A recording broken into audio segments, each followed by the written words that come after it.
All right, today we are jumping into one of the most challenging and, let's be honest, deeply personal subjects in the entire New Testament: divorce and remarriage. This is really where big theological ideas meet our actual, messy human lives. And we're going to look at how the Bible gives us a framework for navigating it with both clarity and a whole lot of compassion.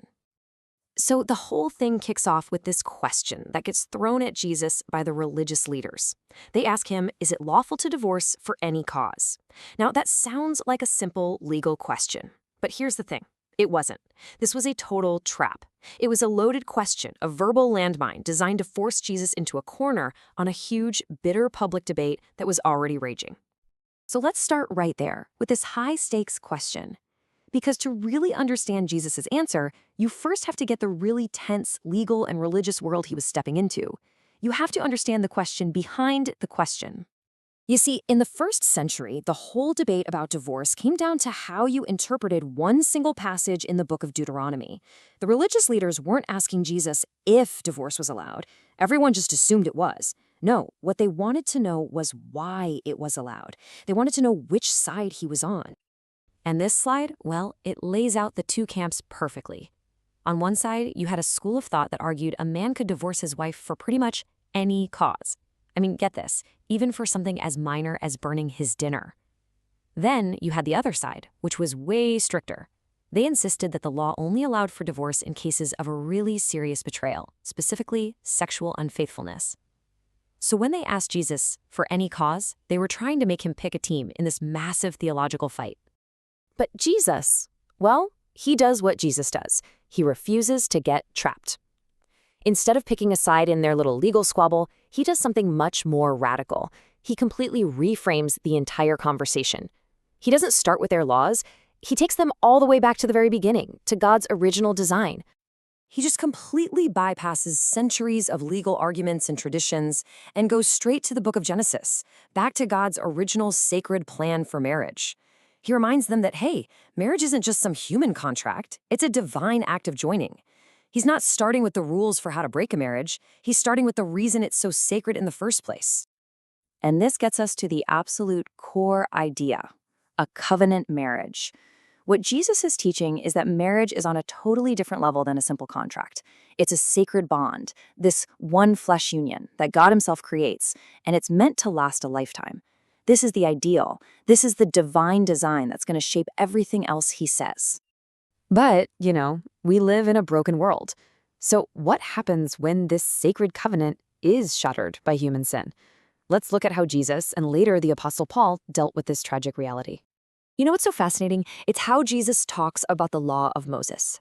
He says that the permission for divorce in the Old Testament, well, that was never God's perfect plan. It wasn't a command. It wasn't something God wanted. He says it was a reluctant concession to human brokenness, a recognition of sin, and, in his words, the hardness of human hearts. So when you look at the teachings of Jesus and Paul, the New Testament basically boils it down to two specific situations where that marriage covenant is seen as being fundamentally broken. The first is sexual immorality, because that just shatters the vow of faithfulness. And the second is abandonment, which completely destroys the vow of partnership. Now, these aren't loopholes. They are acknowledgments that the bond has already been severed by a very severe sin. And the Apostle Paul had to apply this in a really practical way. He's writing to Corinth, this big, diverse city where some new Christians had spouses who didn't share their faith and just wanted out. Paul's advice was crystal clear. If the unbelieving spouse leaves, if they abandon the marriage, the Christian partner is not enslaved. That bond is dissolved, and they are free. It is so crucial that we get the heart behind this. The biblical permissions for divorce are not about punishing someone or finding an easy exit. Fundamentally, they are protective. They're there to defend the victim of a serious covenant betrayal and to act as a shield for a vulnerable spouse in a destructive or even unsafe situation. Okay, so this leads us to the next big question, right? What happens after a divorce that's biblically permitted? Is that person free to move on? Is remarriage actually on the table? And this slide makes the core difference so clear. According to Jesus, if a divorce is wrongful, meaning it doesn't have those biblical grounds, then in God's eyes, that original covenant is still intact. And to remarry in that situation is considered adultery. But if the divorce is legitimate, meaning that covenant has already been dissolved by something like unfaithfulness or abandonment, then that person is free to enter a new honorable covenant. So let's just be super clear about what the source material is saying here. The New Testament does not forbid or discourage remarriage after a biblically valid divorce. To treat it like a sin is to actually add a burden that the scripture itself doesn't put on people. Instead, it's seen as a new beginning, a chance for a new covenant of faithfulness. And that brings us to the final and maybe the most important part of this whole conversation. We're moving from the law to the New Testament's ultimate message, which is always compassion, forgiveness, and restoration. So many people carry this heavy weight of shame over past divorces, maybe from before they were even believers, and they worry that they're living in some kind of ongoing sin. But the message here is so important. Grace meets you exactly where you are. The call of God is for you to be faithful in the covenant you are in right now. God never asks us to fix a past wrong by committing a brand new one.